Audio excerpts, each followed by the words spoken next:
किसी संत की जाति निरूपण कर देना बहुत बड़ा अपराध है।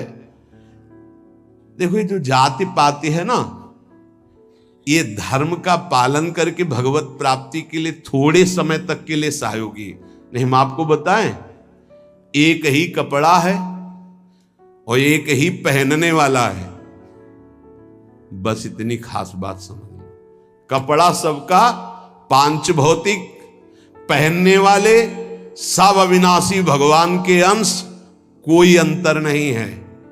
बस अंतर बनाया गया है इस अंतर को मिटाने के लिए कि हम साधन पद्धति से अपने अपने धर्म का पालन करते हुए परम धर्म भगवान को प्राप्त। लेकिन जो परम धर्म में स्थित है, भागवत धर्म में, उनकी जाति निरूपण नहीं करना चाहिए कि ये तो सुना है कि अमुक जाति के संत हैं, बड़ा अपराध होता है, बड़ा अपराध। ऐसा कभी नहीं करना चाहिए। हाँ, चरण रज लेके माथे पे लगा, अहो वत्सो पचतो गरीयान यज्ञागे वर्तते नाम तुभ्यम। देखो राजसूय यज्ञ में पूर्णता स्वपच वाल्मीकि की पूजा करवा कर श्री भगवान ने इसीलिए करवाई, इसीलिए करवाई।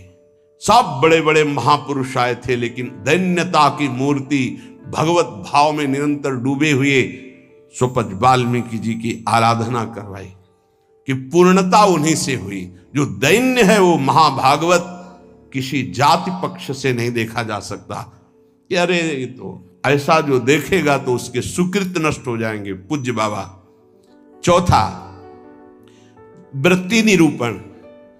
ये तो पढ़े ही रहते, हमने कभी इनको माला लिए तो देखा नहीं, और कुछ भजन ध्यान तो करते नहीं है, इसलिए तो केवल हमें लगता है कि बस खाते पीते हैं इसी में, और कोई भजन नहीं। ये हमने संतों को देखा है। एक संत भगवान 8 बजे सुबह उठते थे गंगा नहाने के लिए, 8 बजे सुबह। पर वो एकांत में तो लगता 8 बजे सुबह गंगा स्नान करते हैं, प्रायः 3 बजे स्नान हो। तो एक दिन जिसमें वो शयन करते थे उसमें गए, काफी बड़ा था, एकांत में आसन की। आज इनकी वृत्ति देखेंगे क्या है। बहुत ही गंभीर मुद्रा में वो रहते थे, पर प्रायः पूरे आश्रम में था कि ये प्रमादी हैं, सोते रहते हैं। 11 बजे तक उनको जगते पाए हम। जहां सब लेटे उनको उठ के बैठ गए, वो लेट गए थे, उठ के बैठ गए। 3 बजे तक बिल्कुल एक आसन पर, 3 बजे फिर लेट गए, 8 बजे सुबह। संतों को जानना बड़ा कठिन है, उनकी क्या दिनचर्या है, वो कैसे भाव में रहते हैं। केवल बाहरी व्यवहार देख करके उनकी निंदा कर देने से सुकृत नष्ट हो जाएंगे, भक्ति ढक जाएगी। स्वरूप निरूपण। ये महात्मा में तेज तो है नहीं चेहरे में, ये तो ऐसे ही मालूम देते हैं कोई साधु तो नहीं, क्योंकि चेहरा नहीं बता रहा है। नहीं, ऐसा नहीं है। अगर महात्मा की पहचान करनी तो तुम्हें महात्मा होना पड़ेगा। महात्मा बनकर ही महात्मा को पहचाना जा सकता है, दूसरा नहीं पहचाना जा सकता।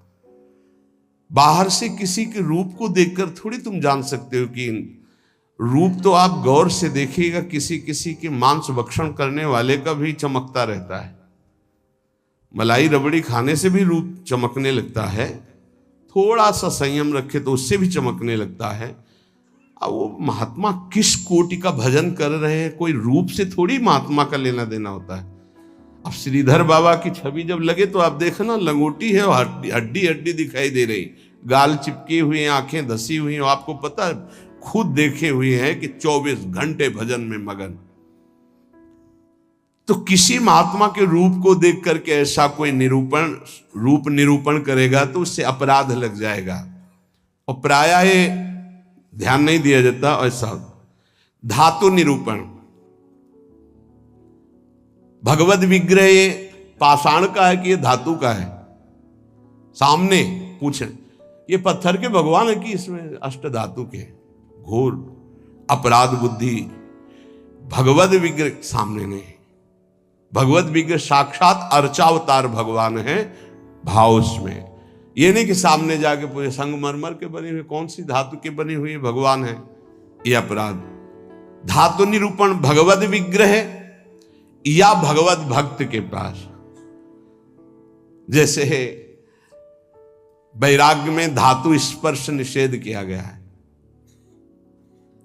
या तो सन्यास में नारियल का पात्र और वैष्णव जनों में रज का पात्र।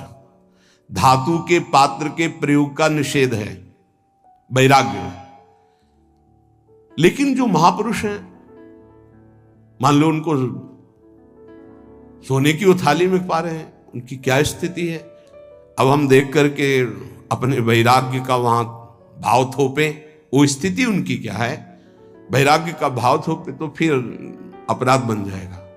किस स्थिति में कौन महापुरुष है जानना मुश्किल है। सबको भाव से नमस्कार करके हम अपने भाव को सुरक्षित रखते हैं। तो वास निरूपण, ज्ञान निरूपण, जाति निरूपण, वृत्ति निरूपण, स्वरूप निरूपण, धात निरूपण। वृत्ति निरूपण में ये भिक्षावृत्ति तो करते नहीं, केवल भंडारा खाते हैं। आपको क्या पता किसकी क्या स्थिति है, वो कैसे। संतों की लीला भगवान जानते हैं, या तो वो संत जना दे तो जानने। अपने लोग इसकी परवाह करते हैं क्या। कहीं कौन से अपराध ऐसे बन जाते हैं जो हृदय को कठोर कर देते। इसलिए शांत। ब्रज में मुझे एक महात्मा मिले थे, उन्होंने मुझे कुछ उपदेश दिए। मैंने उड़िया भाषा में अपनी डायरी में लिखे थे। उन्होंने उपदेश दिए कि अगर ये आपके अंदर भाव आ जाएगा, लक्षण आ जाएंगे, तो आपको भगवान अपनी तरफ से आके दर्शन दे देंगे।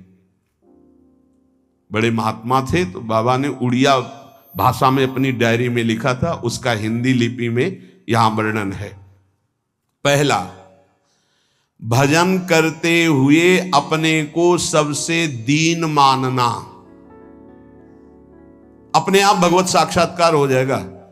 भजन करते हुए अपने को सबसे दीन मानना, इससे कोई अपराध ही नहीं बनेगा, कोई अपराध नहीं बनेगा। लिख लेना चाहिए। भजन करते हुए साधक को अपने को सबसे दीन मानना, सबसे।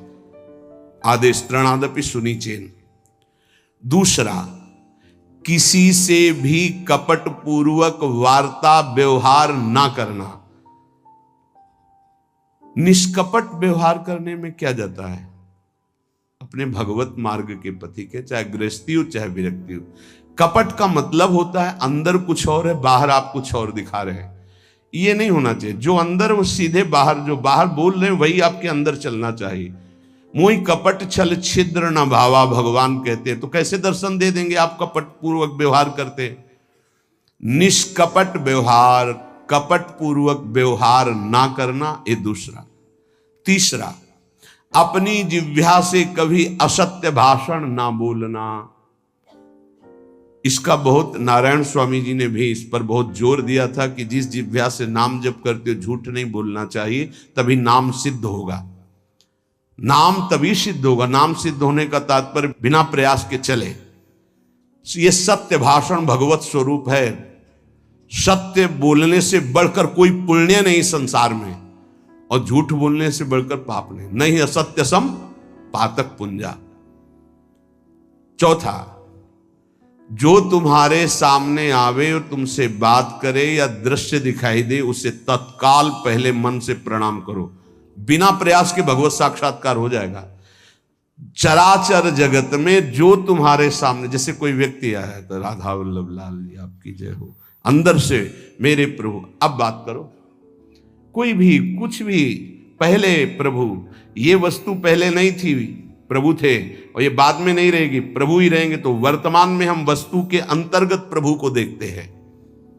पांचवा, ना मेरा तन है, न मेरा मन है, न मेरा धन है, न मेरे प्राण है, ये मैंने सब कुछ प्रभु को समर्पित कर दिया। धैर्य पूर्वक देखिए। अब आपको क्या चिंता रह गई जब तन प्रभु को दे दिया, मन प्रभु को दे दिया, अपना सर्वस्व प्रभु को दे दिया, तो बोले इसका फल क्या मिलेगा। ये यथा माम प्रपद्यन्ते तास तथैव भजाम्यहम्। प्रभु अपना सर्वस्व आपको दे देंगे, अनुभव में आ जाएगा। प्रभु अपने आप को दे देंगे। अति उदार करुणा वरुणालय प्रभु, अगर आप थोड़ा सा भी अपनापन करेंगे तो उनका थोड़ा सा अपनापन बहुत बड़ा होता है।